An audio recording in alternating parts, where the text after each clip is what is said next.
7-Day Magic by Edward Eager. Illustrated by N.M. Bodecker. Copyright 1962. Chapter 3. Taming It. This time no magic kingdoms, said Susan, and no dragons. And the others, all but Frederica, who having survived one dragon was ready to tackle another, agreed. It was the second day after the 5 children had found the book, and they were assembled on John and Susan's front porch. Sunday had been a day of rest, by Susan's decree. At first Frederica had fretted, and Abby had sighed, and even Barnaby had wanted to make plans. But Susan had been unusually strong-minded and had put a stop to it. If we start all that, we'll be tempted and we might give way, she said. Let's not even think about magic. This didn't seem possible, but later it turned out that it was. Books were read and games were played and walks taken, and a few good deeds were even done to be on the safe side, though nothing good enough or interesting enough to tell about. And the hours passed. And now at last it was Monday, and here the 5 children were, with the dishes and other chores out of the way, and Granny established at the parlor table just inside the front window with a particularly hard jigsaw puzzle that should keep her out of harm's way for half an hour at least. And the time was ripe, and it was Susan's turn. No dragons, she repeated, and no witches. I like it better in the Nesbit stories and those other ones where the magic's more sort of tame. Tame is blah, said Frederica. Maybe tame isn't what I mean, said Susan. But where at first everything starts out real and sort of daily.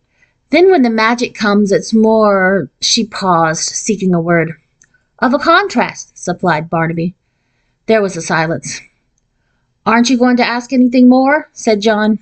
I don't want to know any more, said Susan. I want us just to go about our business and wait for whatever happens. There are entirely too many blue pieces in this puzzle, said Granny from inside the window. They can't all be sky, or if they are, it's monotonous. John and Susan went inside and got her started on another corner, where some of the blue sky might be somebody's dress. With that settled, the 5 children left the porch and walked along the road to town as if it were any ordinary Monday. They passed Mrs. Funkhauser's empty house and discussed where its former occupants were now, and Frederica wished she had Ozma's magic picture so she might see what they were doing at this moment. But she did not have the book in her hands, so the picture did not appear. On Main Street, the 5 children compared finances. Susan had 16 cents and Abby had 11. John had $1 he'd earned cutting lawns, and Barnaby had 50 cents he'd made selling magazine subscriptions. He had sold 1 so far. But this money was to be saved toward their college educations. Still, 27 cents divided by 5 gave everyone a nickel each, with 2 cents over toward tomorrow. So the candy store was the next stop. But nothing magic there happened either, save for the magic that lies in Turkish taffy and chocolate almond butterscotch delight. It was when they came out of the store and turned the corner that Susan noticed the strangeness first. The street's different, she said. Look. The others looked. Instead of short, friendly Cherry Street, with its white houses and big trees, blocks of drab apartment houses stretched far into the distance ahead. It's like a city, said John. We're somewhere else. It's the magic. It's beginning, said Susan, shivering delightedly. I like it like this when it sneaks up on you. Where do you suppose we are? Said Frederica. I saw a sign last week that said, Watch our town grow, said Abby. Do you suppose it did? Do you suppose this is the future? A high, gawky-looking windowless car drove past, honking a horn that said, Auga. John shook his head. It's the other way around. That's a 1924 Hupmobile, for he was the one who knew about such things. I don't know where we are, but it's in the olden times. We're in the past somewhere. It's familiar. I've seen this street before. In a book, I think, said Susan. Only what one? Then she stopped short and clutched whoever was handy, pointing up ahead. On the nearest corner stood a little girl. She was rather a poor-looking little girl, but neat. She wore an old-fashioned apron over her dress, and her dark hair hung straightly down her back in a ponytail. She was looking at something in her hand, something that gave a metallic glint. On the sidewalk nearby sat a fat baby with its thumb in its mouth. I knew it was a book, whispered Susan excitedly. It's the girl in the half-magic picture. It's the little girl in the last chapter who finds the charm after Jane and Mark and Catherine and Martha pass it on. I always wanted to know what happened next, said Abby. In Oz, we got there before the beginning, marveled Frederica. This time we're coming in after the end. Shush, said Susan. Be careful. Don't scare her. But Frederica was pushing forward. Hello, she said. Do you know what you just found? You just found a magic charm. The little girl looked up with a smile. Hello, she said. I thought it might be that. Well, it is, said Frederica. Only it works by halves, said Barnaby. The little girl shook her head. It doesn't work at all. I wished I could go into future times and meet some children there, but I'm still right where I started. But we come from future times, said Abby. You do? Did my wish bring you? Said the little girl. I'm not sure, said Barnaby, scratching his head in a puzzled way. The problem of whose wish had brought whom where was too much even for his giant brain.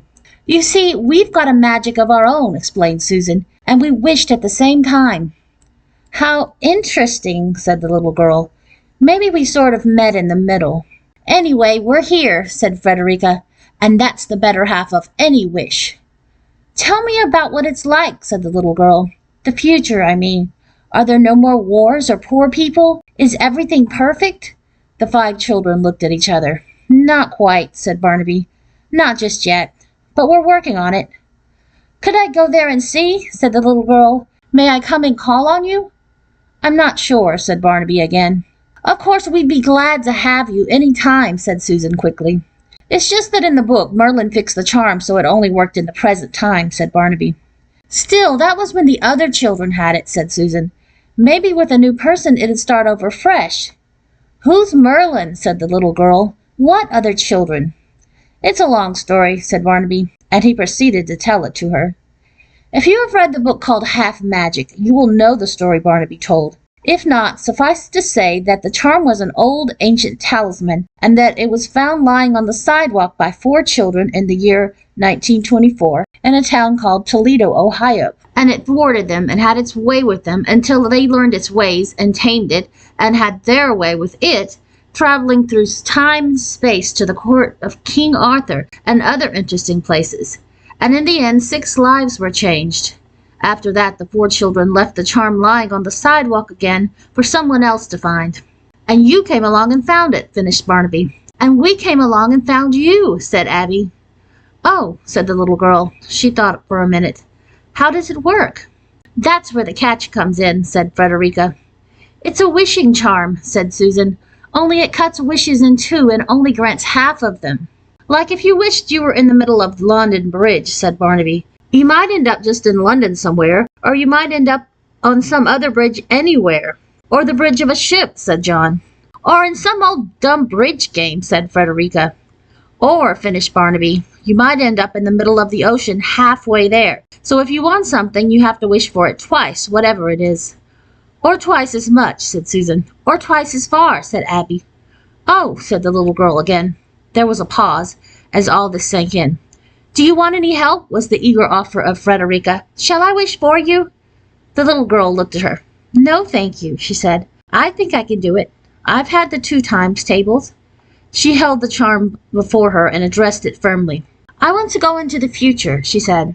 Twice as far as to the time and place these children come from, and I want them to come with me.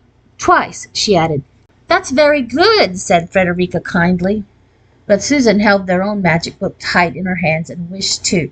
The next moment, the 5 children and the little girl were sitting on John and Susan's front porch. I hope it is not necessary to remind you of a 7th person who had been left behind. Is this the future? Said the little girl, looking around at white houses, green trees, grass, and a picket fence. It doesn't seem any different. That's 'cause we're in the country, said Barnaby. Nature stays pretty much the same. There have been lots of improvements in the world, though. Well, changes anyway. Cities are bigger, said Susan. Cars go faster, said Abby. A thunderbird sped by on the road before them, just to prove it. Planes fly higher, said John. We're exploring outer space now. Of course, you can't see it from here, he added, as the little girl looked up at the sky expectantly. What's that? Said the little girl, pointing upward. Everyone looked where she pointed, and Susan uttered a cry of alarm.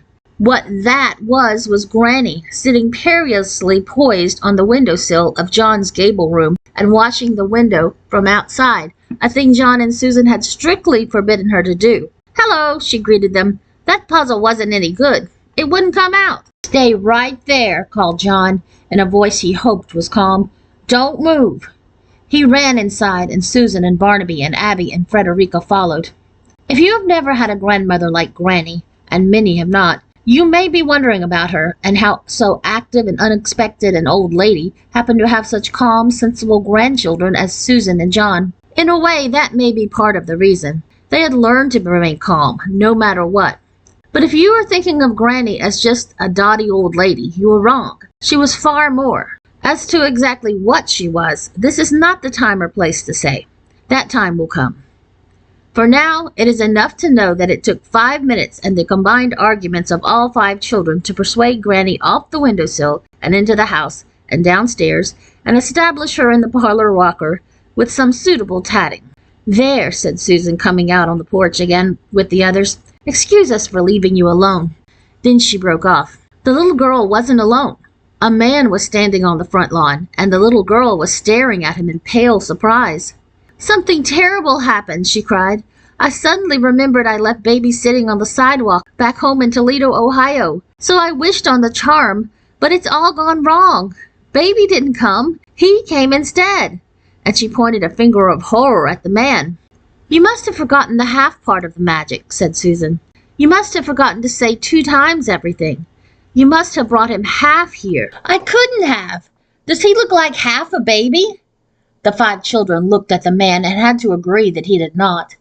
The man was big, and he wore a suit and a shirt and a tie and a hat. He looked, in short, like a man. But that was at first glance. As the 5 children went on looking, the man put his thumb in his mouth, and the little girl gave a cry. "It is Baby! I'd recognize him anywhere. He always does that. But what's happened to him?" "I think I see," said Barnaby. "It could be worse. Just his bottom half might have turned up, or just his top. Or the charm might have brought him all half there and transparent, like the ghost of a baby. It did something like that once before, but it likes to thwart people in a different way each time. So it brought him here half grown up." "About 37 years old, I'd say," said John. "Sure, probably just the age he'd be if he'd really been growing all these years," said Barnaby. "But the half of him that's inside is still just a baby." "This is awful," said the little girl, looking at the babyish man. "I can't take him home like that. Mother wouldn't want him like that." "It's very simple," said Frederica. "All you do is, you make another wish, and get the arithmetic part right this time." "I can't," said the little girl. "When I saw him, I was so surprised I dropped the charm, and it rolled down the walk, and he picked it up and put it in his pocket. And it's no use asking for it back. Baby'll never give anything back." She looked at the man, who was now sitting in the grass making a mud pie. Then she burst into tears. "Don't cry," said John. "We'll get it for you." "Let me," said Susan. After all, it was supposed to be her turn at the magic, and she had always been good with babies. She went up to the manly form. "Naughty, naughty," she said. "Baby mustn't touch. Nasty magic charm. Burny burn. What did Baby do with it? Tell Susan." "How can I?" said the baby, or man. "I can't talk." Then it looked surprised. "Who said that? Did I say that?" "Why, I can too talk," it said. "Can I walk too?" It got up and staggered a few steps. "I can walk," it cried. "Look at me. I'm walking." "Clever baby," said Susan. But the man, or baby, paid no heed. "This is wonderful. I can go anywhere I like," it boasted. "No more big people carrying me around and telling me what to do. No more everlasting baby carriage. I'm free." And it started for the gate. Now that it was getting used to walking, it hardly staggered at all. But the little girl barred the way. "Wait! Stop!" she cried. "Don't you know me?" The baby looked down at her from its vast height. "Yes, I do," it said. "I know you now. You're that big one that keeps picking me up and carrying me away just when it's getting interesting and putting me to bed. But never again any more of that from now on. From now on, I'm bigger than you are. I can pick you up and carry you away." And it did. Put me down, cried the little girl, jogging along the road in its overgrown clutch. Come back, called the 5 children, running to the gate and peering after them.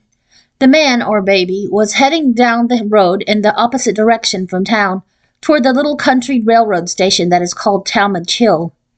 Reach in its pocket, find the charm, Barnaby shouted after the little girl. I can't, he's got me all scrooched, the little girl called, and after that any further words died away in the distance. The 5 children looked at each other. Shall we just let them go? Said Susan. I suppose what happens now is really her adventure in a way. But it's part ours too, said John. We helped them get here. Besides, the railway crossing straight ahead of them.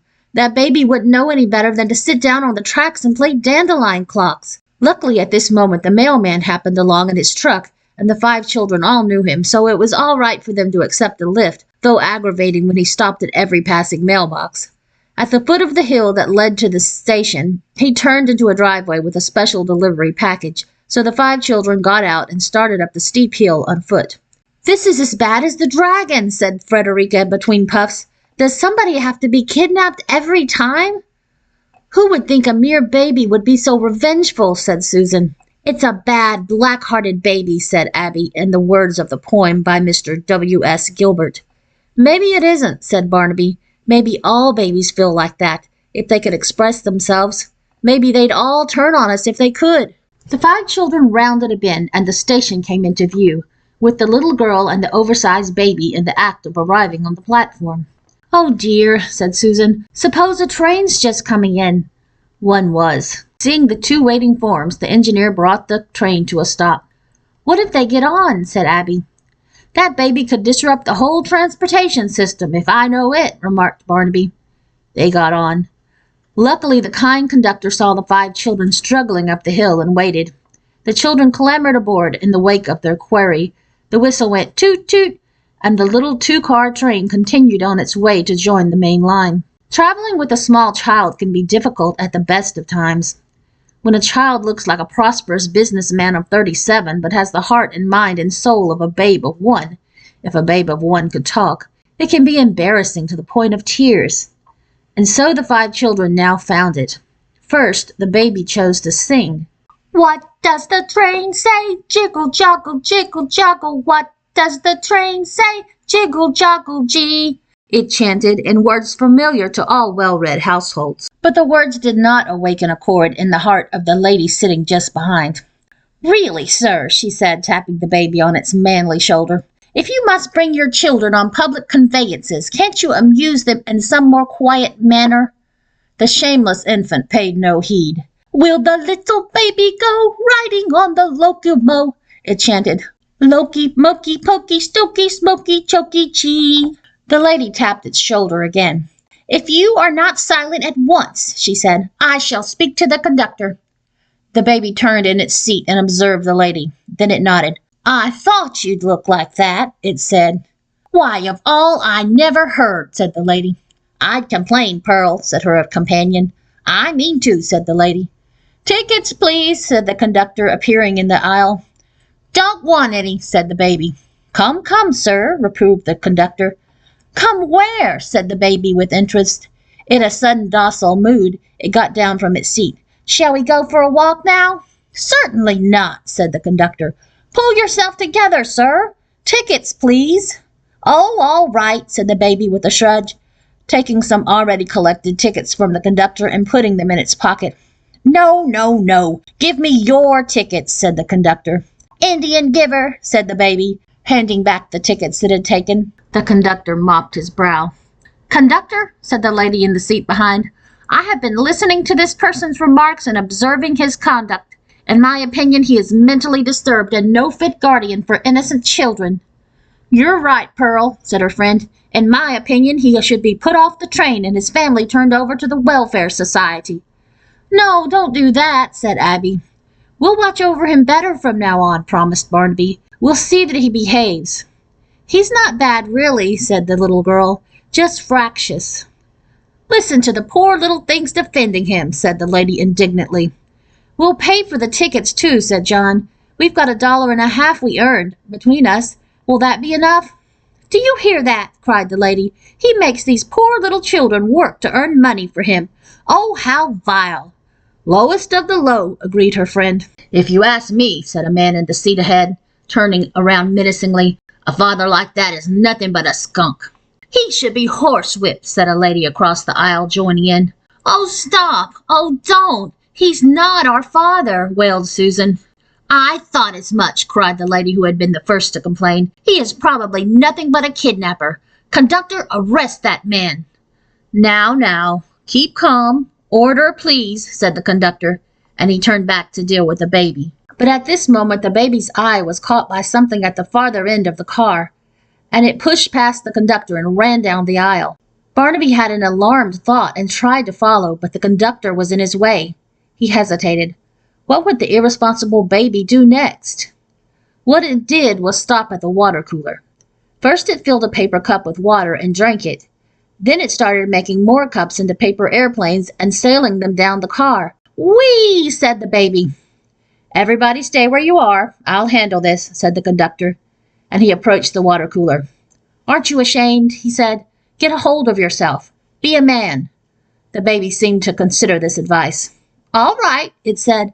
Then it took the conductor's cap off the conductor and put it on its own head. The cap seemed to give it a new idea. "I want to drive the train," it announced. "I wish I could drive the train now." This was what Barnaby had been afraid might happen all along, because of course the charm was still in the baby's pocket, but the baby didn't realize its magic power and wouldn't have known the arithmetic to handle it if it did. What happened next was exactly what you might expect. No sooner did the baby utter its wish than it vanished. In its place appeared the driver of the train, looking around him dazedly.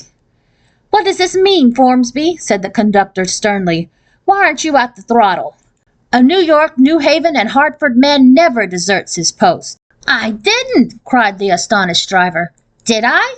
He looked around. "Why, so I did! I don't know how it happened." Then an expression of horror came over his face. "If I'm here," he said, "then who is driving the train?" The conductor looked at the spot where the baby no longer stood, and he turned pale. "I don't know," he said, "but I have a good idea." The complaining lady had moved meddlesomely forward, and now she overheard this. "Do you mean to say," she cried, "that we are in the hands of that maniac?" "We're doomed," moaned her friend. And indeed, from the actions of the train at that moment, it did truly seem as if they might be. Of course, once the baby wished that it could drive the train, that meant that it could half drive it. In other words, it could drive it, but not very well. One could only suppose it was trying each of the controls in turn. The train stalled and started, buckled and bumped, and halted and hopped. Then it got up speed and shot through Cemetery Station without stopping, leaving the waiting people on the platform looking after it with expressions of dismay. Then it reversed and shot past them again backwards, and their faltering faces switched from right to left as if they were watching a tennis match. By now the hardened commuters, who hadn't noticed anything wrong before, looked up from their papers. "In all my years of bad service on this railroad," said one, "this is the worst yet. I shall write to the Department of the Interior." "I," said another, "am saving up money to buy a helicopter." The conductor was pallid but spunky. "Ladies and gentlemen," he said, "a slight emergency seems to have arisen, but there's no need to panic as yet. Keep your seats and hang on." And he strode vengefully toward the front of the train. Barnaby and John and Susan and Abby and Frederica and the little girl had all had the same idea, and as the conductor approached the closed-off section where the controls were, he seemed to be knee-deep in children. Several irate passengers had followed the conductor, and there was quite a traffic jam. "Out of the way," said the conductor, kindly but grimly. "It's no use your trying to defend him any more. This is men's work." "Don't hurt him," pleaded the little girl. "If you just let us get to him first," urged Barnaby. "You see, he has this charm." "He has no charm for me," said the conductor. "I have seldom met anyone less charming in my life. You had better not watch. This may be painful." And he pushed open the door.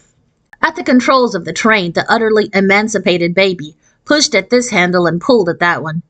It might not be very good at it, but it was enjoying it to the full. "Jiggle, joggle," it sang. "Jiggle, joggle, jiggle, joggle, jiggle, joggle, jiggle, joggle." The conductor and the other men closed in. Susan and Abby and even Frederica admitted afterwards that they did close their eyes during the worst of what followed. But Barnaby and John kept careful watch. So did the little girl. The conductor and the other men seized and surprised the figure at the controls and pinioned its arms. It showed fight, and they strove together. The scuffle was not a long one. From the pocket of the embattled baby, something small and metallic flew forth. Barnaby and the little girl both dove for it and collided.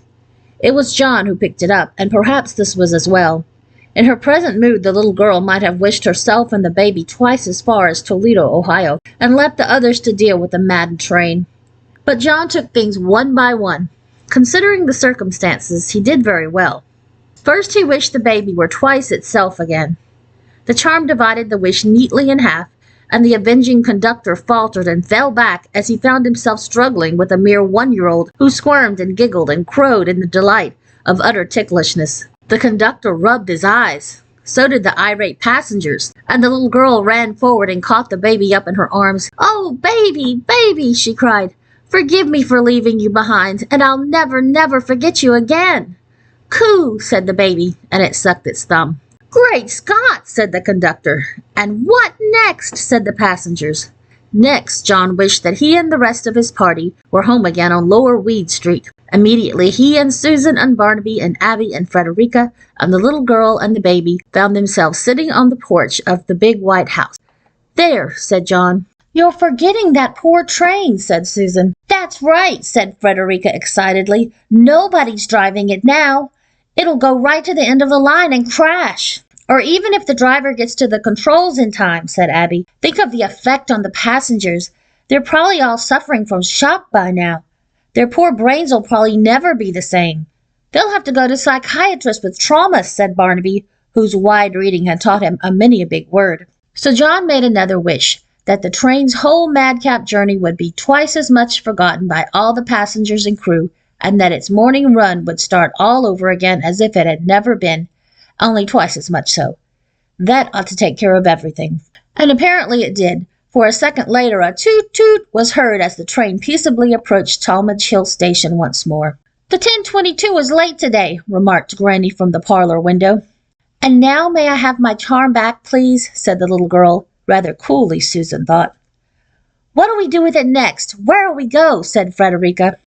"I think," Susan began, for something, maybe it was the little girl's tone of voice, or maybe it was their own magic book, which she held clutched in her hands, seemed to tell her that the adventure was probably over, at least so far as they were concerned. But the little girl had begun speaking at the same moment. "I think," she said, "if it's all the same to you, Baby and I'll just go on by ourselves from now on. I think we've had enough of the future." "I'm sorry things got so wild," said Susan. "It's not usually that exciting around here," said Abby. "It's been an unusual day," said Barnaby. "All the same," said the little girl, "I think that's what we'll do. Not that it hasn't been interesting," she added politely. Everyone felt a bit disappointed, but everyone, even Frederica, could see the little girl's point of view. It was her charm, at least for the moment. Let her use it in her own way while it lasted. "But what'll you wish? Where'll you go first?" Frederica couldn't help asking. "First?" The little girl's eyes danced as an idea occurred to her. "Well, first I think—" She stopped. "Or perhaps," she began again, as another magic possibility flashed through her mind. Then her expression changed. "I think maybe first we'll go home and see Mother," she said. "And after that—" She smiled a secret smile at the baby, and the baby smiled back. "After that, we'll see." She tucked the baby under one arm and held the charm before her in the other hand, poised for flight. "Do you know the words to say?" asked John. "Oh, yes," the little girl assured him. "We know everything now, don't we, baby? We won't make any mistakes from now on." And she wished herself and the baby twice as far as home. "Goodbye," said Abby a second later to the spot where the girl and the baby had been standing. "At least we got them off to a good start," said Susan. "Do you really think she'll be all right? Do you suppose she really won't make any more mistakes?" "That charm will find a way," said Barnaby. "It'll foil her somehow if I know it. But I think," he added, "she'll be all right in the end." "We never got to explore the past," complained Frederica. "We never found out that little girl's first name or about her home life or anything." It doesn't tell her name in the half-magic book, said Susan, remembering. So I guess it all works out. I guess we're never meant to know. There was a silence, as everyone thought about the mysteriousness of things in general, and of magic in particular. Children, called Granny from inside the parlor window, I seem to have tatted myself fast to this rocking chair. Come and unstitch me. And the 5 children ran inside. Chapter 4. Losing It. Susan put the book down on the porch before running in after the others. And then, while the 5 children were untatting Granny, the front doorbell rang, and it was Eunice Gears, come to show off her new party dress. Eunice, while not an exciting or magical girl, was perfectly all right in some ways, and her ways included those of fashion and charm. So after lunch, for which Eunice was pressed to stay, she and Susan spent an enjoyable afternoon in Susan's room, trying on each other's clothes and experimenting with 2 run-down lipsticks Eunice had rescued from her mother's wastebasket. Big Pete Schroeder had shown up meanwhile with his catcher's mitt and ball, and he and John were tossing a few in the backyard. Barnaby, who was not at his best with a ball, base, or any other, sat in the cherry tree and made sarcastic remarks, knowing all the time he should let them alone and go home, but somehow not doing it. Abby and Frederica stayed with Granny and wound yarn while she knitted, meanwhile charming them with tales of life in the old Dakota plains, and how when she was a young girl teaching school, she lived all alone in a sod house, and when she married Granddad, the neighbors moved his sod house 2 miles and joined it to her sod house. Abby was fond of this story and could never hear it too often. Later, while Granny took her nap, Abby and Frederica went outside and perched on the front steps, and Hector Holhorst and Luella Babcock and little Stevie Wincoop happened by, and they all played an old-fashioned game called Steps, also known as Red Light, but not to be confused with the other game of that name, sometimes referred to in less refined circles as Cheez-It. And unbelievable as it may seem, no one remembered the magic book or thought about it, and many an outsider passed and repassed the faded porch before night fell. Long before it did, the father of Barnaby and Abby and Frederica appeared, home from New York unexpectedly early, and with tickets for both families to a concert in the neighboring settlement of Silvermine. Barnaby and Abby and Frederica were all musical like their parents, and Susan and John tried to be musical too, because anything Barnaby liked must be all right. And sometimes when the music wasn't too loud and modern, they found they could follow right along. Tonight, Barnaby's father, who was earning extra money singing in a special television show that week, offered to take everyone to dinner before the concert, at the seafood pier the children all liked, where the big ocean-going yachts and launches docked right alongside. Granny wore her good black lace with her white hair piled high, and Susan and John were proud of her. And for the rest of the evening all was lobster and Brahms, and it wasn't till the loud, modern second half of the concert that Susan's mind wandered, and she found herself wondering what had become of the magic book and exactly where it was at that moment. She had left it on the front porch when they all ran inside, and she couldn't remember seeing it since. Probably Barnaby had rescued it. After all, it was his turn to wish tomorrow, or Abby's, but she thought she had better make sure. What happened next is still a matter of mystery. Susan claims to this day that she whispered to John to whisper to Barnaby, "You have the book, don't you?" and that Barnaby nodded yes. John doesn't remember exactly what he whispered, but according to Barnaby, the words he heard from John were, "You don't have the book, do you?" And he whispered back, "No." If he nodded his head after that, it must have been in time to the music. What is definitely agreed by everyone is that the fat woman in the row ahead turned around in her seat and said, "Shush!" And the concert crashed to an end, and everyone went home with Susan sure Barnaby had the book safe, and Barnaby certain it was in Susan's keeping, and both of them wrong. The next morning, Susan woke early with a feeling of joyful expectation. Today would be Barnaby's adventure, or Abby's. Either way, Barnaby would have an idea. But as the morning wore on, she waited in vain for Barnaby and the others to show up with the book. When 10 o'clock came and they still hadn't appeared, she permitted herself the mean thought that it was exactly like Barnaby to hog the whole thing.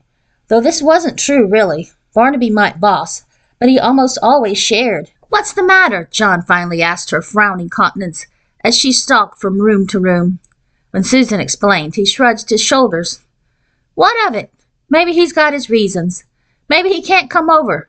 Maybe he's got chores." And then Big Pete Schroeder stopped by and wanted to go fishing. But first he and John went to dig for worms in the side yard by the compost heap. But Susan moped all morning. Across the street in the little white house, Barnaby was wondering why Susan and John didn't appear with the book. When they didn't, he was about to set out for their house, but a shaming thought occurred. Maybe they were annoyed with him for being surly and making sarcastic remarks yesterday when Big Pete Schroeder came by. The fact that he had been in the wrong and knew it made him all the surer that this was probably the trouble. So after battling with his better nature a while, he decided to go and apologize. But when he started down his front steps, he saw John and Big Pete come from the other house and wander towards the side yard. So he went indoors again.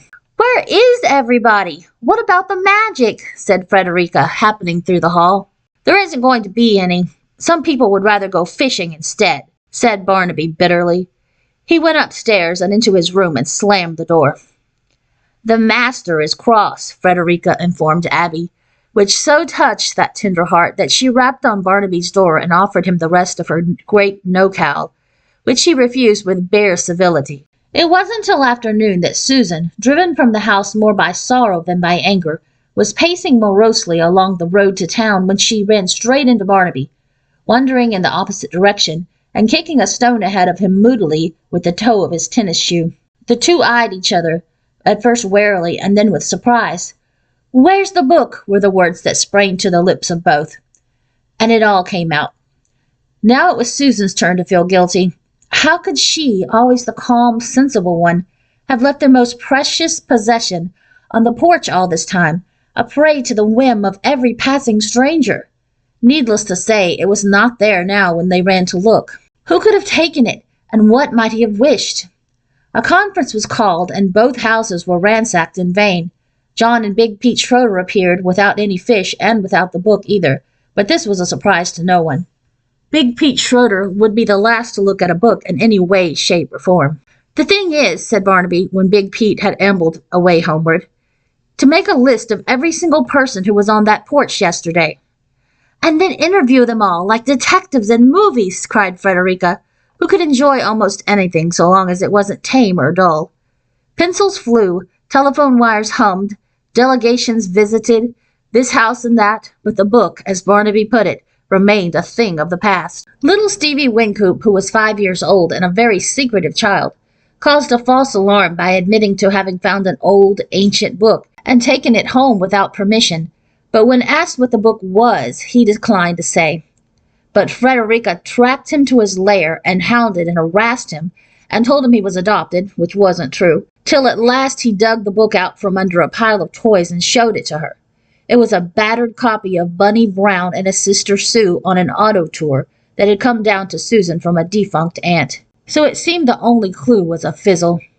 "Do you suppose that's all the magic we're going to get?" wondered Abby.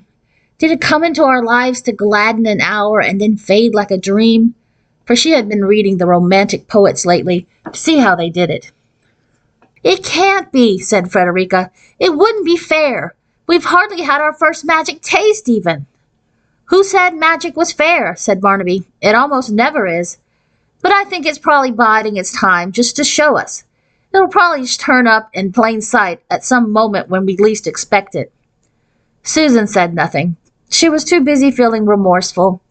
But Barnaby patted her on the back, which at any other time might have seemed rather insulting, but right now was a comfort. And Abby said, there, and even that helped. By common consent, the 5 children parted early after dinner and spent a quiet evening, or at least it started out that way. Susan and John sat in their living room, and Susan hemmed a skirt while John fiddled with a crossword puzzle, which shows how low their spirits had sunk. Granny sat across from them reading. Granny often read in the evenings, tutting to herself when she came to the dangerous parts. Mostly she read anything she could find about the West. Not the wild and woolly West of television shows, but the real West she had known as a little girl, 70 or so years before. Susan had some books by a wonderful woman called Mrs. Wilder, who had lived in a little house in a big woods, and later on a little house on the prairie, in the olden times, and when Granny couldn't find new books about the Old West, she frequently read these. They reminded her of herself when she was in her prime, she said. Perhaps here is as good a place as any to explain about Granny's character a little bit more. It wasn't that she was childish or weak-minded. On the contrary, her will was almost too strong. It was just that she had been a tomboy for 20 years, even when she was teaching school, which she started at 15, and an active woman for 50 years after that. And now that she was old, she sometimes forgot that she was a tomboy and active no longer. "I'm still the same inside," she would explain, when John or Susan begged her to be careful and not climb trees or run or jump. Susan often thought Granny must have been a wonderful little girl, and later on an exciting teacher to have, and wished that she could have known her then. And poetic Abby once came on a poem that reminded her of Granny. It was about a pioneer woman called Lucinda Matlock, who worked hard and played hard and had 12 children and lived to be 96 and enjoyed every bit of it. Abby read it to the others, and they all agreed that it expressed Granny to a T. All this made the 5 children patient when Granny needed curbing and toning down now. Tonight, as Granny read, her eyes sparkled and her tut-tutting was louder than usual, causing John to stir restlessly over his puzzle and Susan to look up from her work more than once. The second time Susan looked up, her glance stayed fixed and her sewing fell from her lap, and she must have made a sound, for John looked up too and saw what she was seeing. The book Granny was reading wasn't one of Mrs. Wilder's stories about Plum Creek or Silver Lake, and it wasn't the new book of Western reminiscences Susan had brought for her from the library either. It was a red book, smallish but plump, comfortable and shabby and familiar. So that was where the magic book had been all along, thought Susan. Granny must have found it on the porch and opened it and started to read and got interested. But if Barnaby's idea was right and the magic book was different for each person, what was Granny reading now that made her eyes shine so and brought bright color to her cheeks? A girlhood adventure of her own or of some other pioneer heroine? Then, just as Susan was trying to stammer out, "What are you reading?" Granny's gaze left the page and she stared speculatively before her with the unmistakable expression of an enthralled reader who was about to wish that her book were true and that she were part of the thick of it. John's and Susan's thoughts were as one, and their speed was even quicker. Together they sprang across the room just in time to touch the book and add the words, "and take us along too," as the unspoken wish formed itself in Granny's mind. And the book did. There was a whoosh, and the colors of the room ran together and shot up like fireworks. In a second of dazzlement, Susan found time to wonder where they'd suddenly find themselves next. In a log cabin in a wolf-haunted woods, or on the lone prairie where the coyote howls so mournfully. The next second she knew the answer. Where they found themselves was on an open and windy and wintry plain, before a little raw, new, one-room building that looked exactly like every picture anyone has ever seen of an old-fashioned schoolhouse. John was standing at her side, looking just as startled as she felt. But where was Granny? Apparently nowhere. In front of the schoolhouse, some children were playing fox and geese in the hard, crusty snow that carpeted the ground. Leading the game was a tall girl with sparkling black eyes. Next minute, the game developed into a snowball fight, and the tall girl pitched snowballs right and left, throwing hard and straight as any boy. Then at the height of the game, when she was the victor over everyone else, boys and girls alike, the tall girl stopped throwing, went to the schoolhouse door, and swung a big handbell. And Susan understood. Not only was the tall girl the teacher, but the teacher was Granny, back when she was in her prime. Susan looked at John, and he seemed to be realizing the same thing. And then the boys and girls started filing into the schoolhouse, and John and Susan filed in after them. Inside was a pot-bellied stove by the teacher's desk, and 2 rows of desks and seats bolted to the floor. The boys sat in one row and the girls in the other, with the littlest down front and the biggest ones in the back, for Granny, when she was a teacher, had taught all grades at once. Susan and John found empty seats and sat down. The first lesson of the day was spelling. Granny began with the shortest words and the youngest children, so Susan's mind was free to wonder. It wandered to Barnaby and Abby and Frederica. It was too bad that they would be missing whatever was about to happen. Still, if Barnaby were here, he would have all the ideas and run everything, the way he always did. And apparently the book meant this extra adventure to be just hers and John's and Granny's. On the other hand, Barnaby had been awfully good today about Susan's losing the magic book and hadn't made a single sarcastic remark. It didn't seem fair for him and Abby and Frederica to be out of it now. Susan was thinking so hard about this that she forgot to pay attention to the spelling lesson. Suddenly she looked up. The tall girl, who was really Granny, was standing at her side, looking down at her, and her black eyes snapped. "Susan, your thoughts are wool gathering," she said sternly. "Rise and spell Xanthophyll." Susan stood up by her desk and blushed.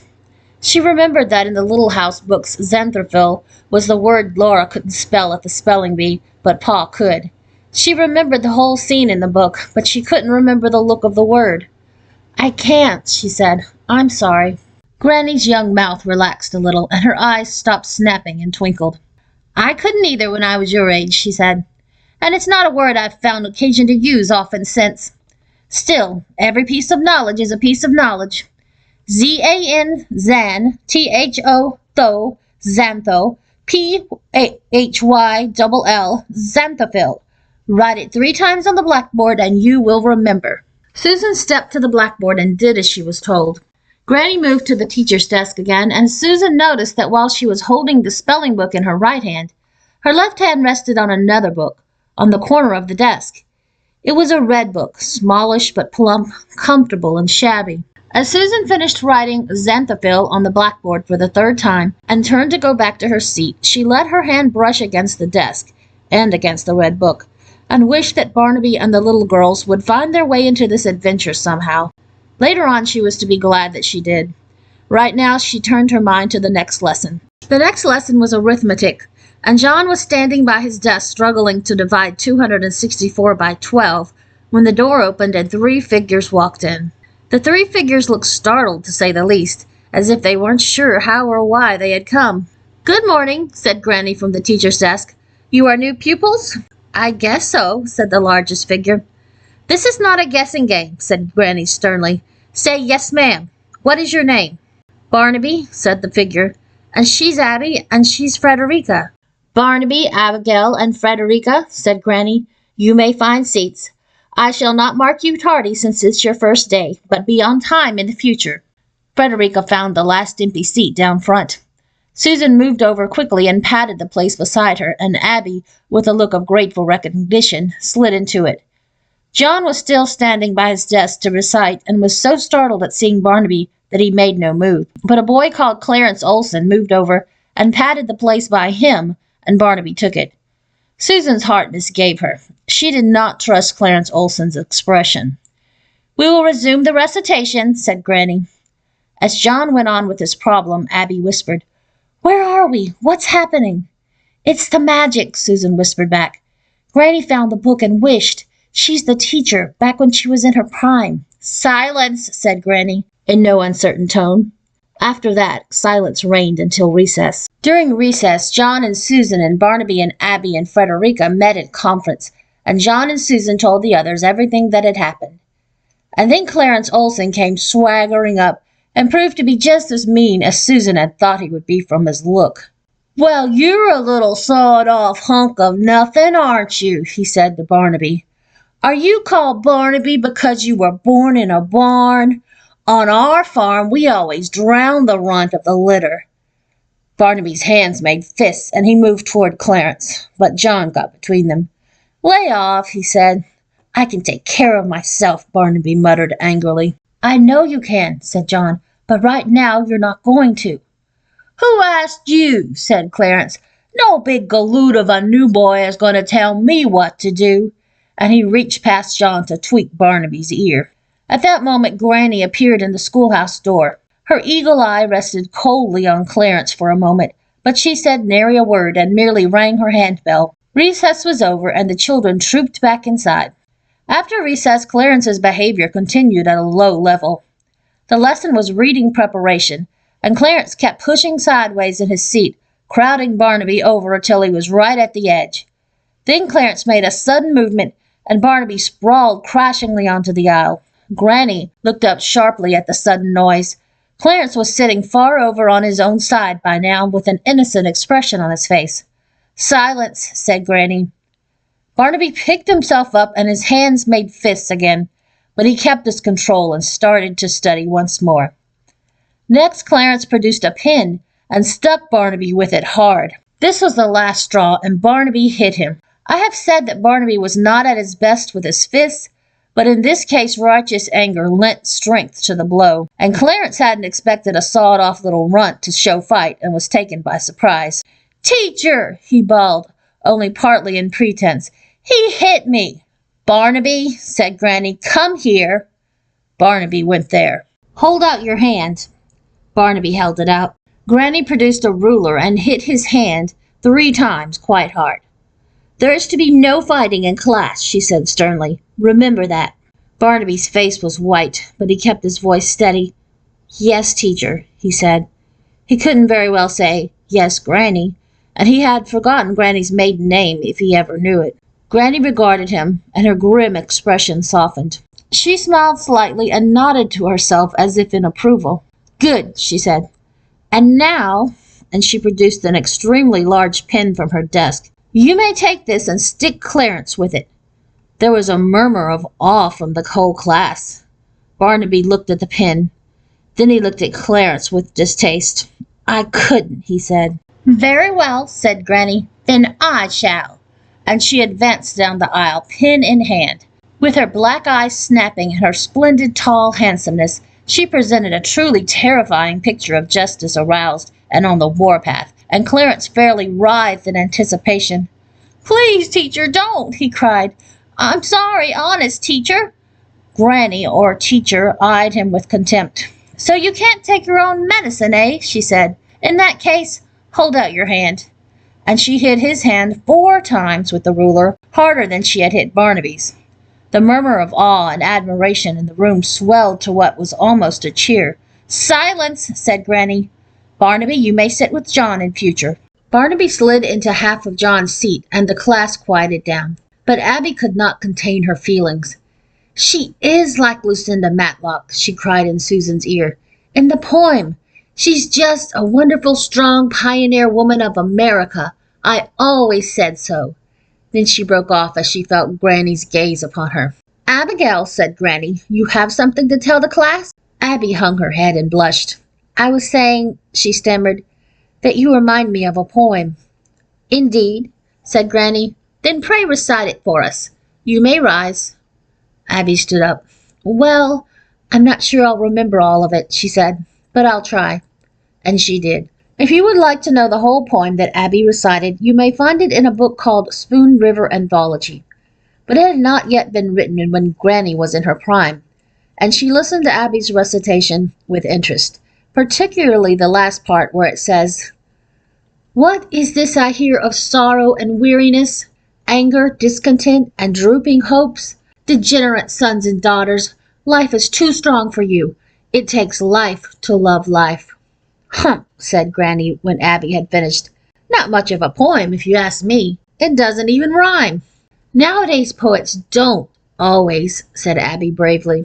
"Lazy things," sniffed Granny. "Mr. Longfellow would never do such a thing. Or Alfred Lord Tennyson. Still, what it says is perfectly true. It does take life to love life. Remember that, all of you." The class nodded as if hypnotized. As for Abby, looking at that splendid young face and those blazing eyes, and thinking of the long, full life Granny was still to have, she was sure that one person at least would always remember. Everyone's attention had been so riveted on Granny and Abby and the poem that almost no one had noticed a sound that was beginning to be heard outside. But John, always one for noticing things, had noticed. The sound was the sound of wind rising. His eyes went to the window, and he half got up from his seat, raising his hand.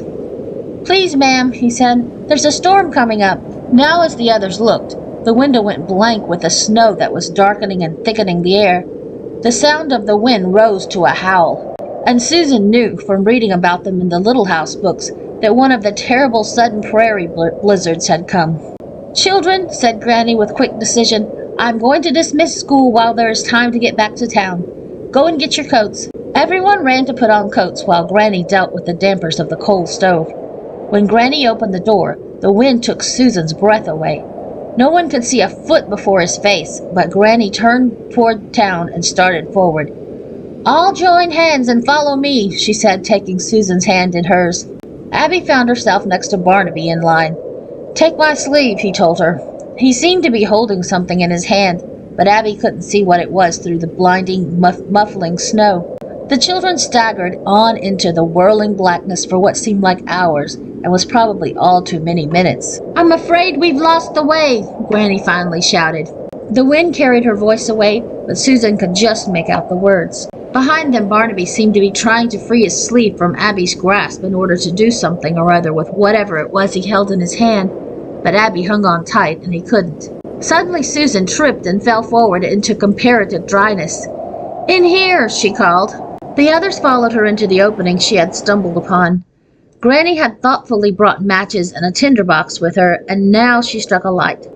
For a moment Susan couldn't imagine where they were. Then she realized. She and the others were inside a sod house built into a bank, like the one Laura lived in and on the banks of Plum Creek. Susan recognized it from the picture in the book. "It must be a deserted claim house," said Granny. "We must have turned the wrong way. Now we're farther from town than ever." "At least we're dry," said Frederica. "And warm," said Abby. For the inside the sod house it was surprisingly cozy. "Maybe whoever held the claim left a lamp," said John. He and some of the other boys searched and found one lamp with a little oil in it. Granny lit the lamp and counted noses. All the children of the class were here and safe. "But these storms last 3 or 4 days sometimes, don't they?" said Barnaby. "Did the person who left the lamp leave any food?" Everyone searched again, but no food was to be found. For the moment they were dry and comparatively warm, but if the storm went on, how long could they last? "Well," said Barnaby slowly, "I had an idea. I thought we might get lost, and I brought this." And he showed what he had been holding in his hand. What he was holding was the handbell from the schoolhouse.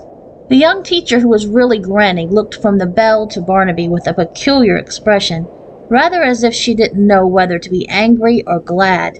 "Taking school property without permission is against the rules, and you must be punished," she said finally, in a voice that was just as peculiar as her expression. "Hold out your hand."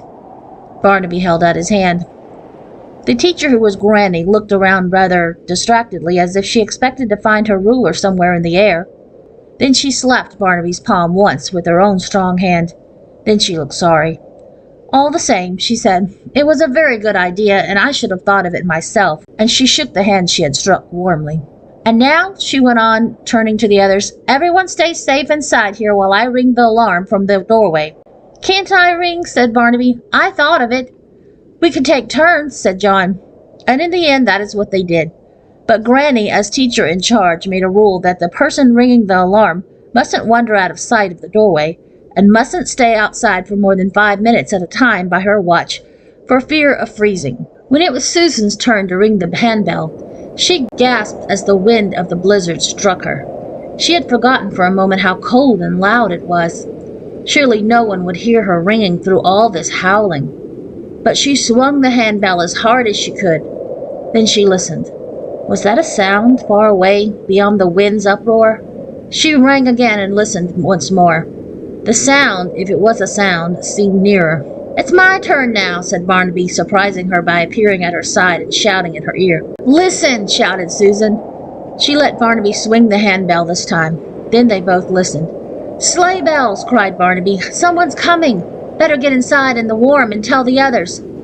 "And sleigh bells!" cried Susan, running into the sod house. Now Granny and the others crowded around the door, and everyone took turns ringing as loud and strong as each one could. Always when the handbell stopped, the sleigh bells seemed closer. At last a sleigh loomed big and darker than the snow around it, and someone called, "Quick, hop in!" "Why, forevermore!" cried Granny. "Carl Inglesby! What are you up to, catching your death of cold gallivanting around in this weather?" Susan looked at John, and John looked at Susan. Carl Inglesby had been the name of Granny's husband, the grandfather Susan and John had never seen, who had died and been buried out in the western plains long ago. And yet here he was, young and come a-courting, or at least a-rescuing. "Save your breath and get in!" shouted Carl Inglesby, just as snappily as Granny had shouted at him. And somehow Granny and all the children crowded into the sleigh. Carl Inglesby turned the horses, and they went trotting off into the whirling blackness. Apparently Carl Inglesby knew the way, even in a blinding snowstorm. Or perhaps the horses had a sense that would guide them home. Whichever was true, before long the lights of the little town on the prairie showed faintly ahead. Carl Inglesby seemed to know where each child of the school lived, and the sleigh stopped at house after house until only John and Susan and Barnaby and Abby and Frederica were left. And Granny, of course. Susan was just wondering what would happen to them, and whether they would be set down on a cold, dark Main Street to find their way home through the years to the future, when the horses dashed into the open doorway of a stable. She could see it was a stable because a lantern hung by the door, but once inside, darkness reigned again, and Susan could hardly make out the forms of Granny and Carl Inglesby, where they sat looking at each other. Neither one made a move to get out of the sleigh.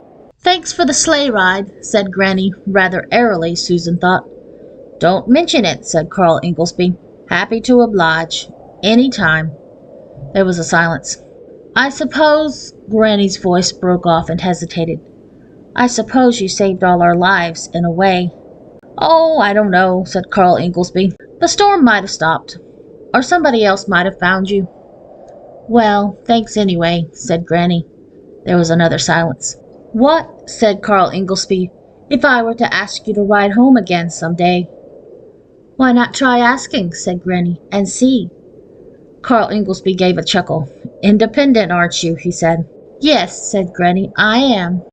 "What," said Carl Inglesby, "if I were to ask you to ride home with me some day and stay?" This time the silence lasted a long while. Susan's eyes were accustomed to the darkness of the stable now, and she could see Carl Inglesby's arms were around the young Granny, and she was not resisting. And Susan noticed something else. All through the school day and all through the storm and the sleigh ride, Granny had held the magic book clutched in one hand. Now the book fell from her grasp as she put her hand up to touch Carl Inglesby's cheek, and Susan picked it up. As she said afterwards, anybody could tell the adventure was over. And of course, once the book was in Susan's hands, it left off being the true Western story it had been for Granny, and became the old familiar magic book that the 5 children had come to know and distrust so well. And Susan wished. This time there were no colors to run together and shoot up like fireworks. The dark stable merely became darker. And then it was as if someone had switched the light on again. There were Susan and John at home in their living room, and there was Granny, rocking and dozing in the chair across from them. As Susan watched, Granny woke with a start. Then a smile spread slowly over her face. "I must have been dreaming," she said. Susan and John felt very much the same. And yet if it had been a dream, how had the book come from Granny's hands to Susan's, where it now sat safe and fat and red and mysterious? Granny was still smiling. "I was dreaming of your grandpa," she said. "He was a fine-looking man. Fine pair of hands with a team of horses, too. Fine man generally." Then she struggled up from her chair. "Time for bed," she announced. "Where's that book I was reading?" Susan held the magic book concealed and went to fetch the book of Western Reminiscences from the library. "You mean this one?" Granny took the book. "It'll do. It's not the one, but it'll do." And she suffered herself to be helped upstairs. Later on, John caught Susan alone for a moment in the upstairs hall. "Do you suppose Barnaby and the others got back too?" he wondered. "Do you suppose they think it was a dream too? Or would they know?" It was too late to call, for Barnaby's father always went to bed early when he had a big television show the next day, and the bell would wake him. But at that moment, John and Susan's telephone rang. Susan got there first. "Oh, good, you're back too," said Barnaby's voice. "So are we." "That was nice, wasn't it?" said Susan. "Yes, it was," said Barnaby. There was a remembering pause. "We'll be over early tomorrow with the book," Susan told him. "Is it your turn next or Abby's?" There was another pause, this time of inner struggle. Then Barnaby's better nature asserted itself. "Ladies first," he said. "I'll go tell her." And he hung up. Susan reported this conversation to John, and then stopped in for a good-night look at Granny. Granny was already asleep. Apparently she was really dreaming now, for there was a smile on her face. And as Susan watched, she murmured in her sleep. "Mrs. Carl Inglesby," she said. Susan smiled too, and switched off the lamp.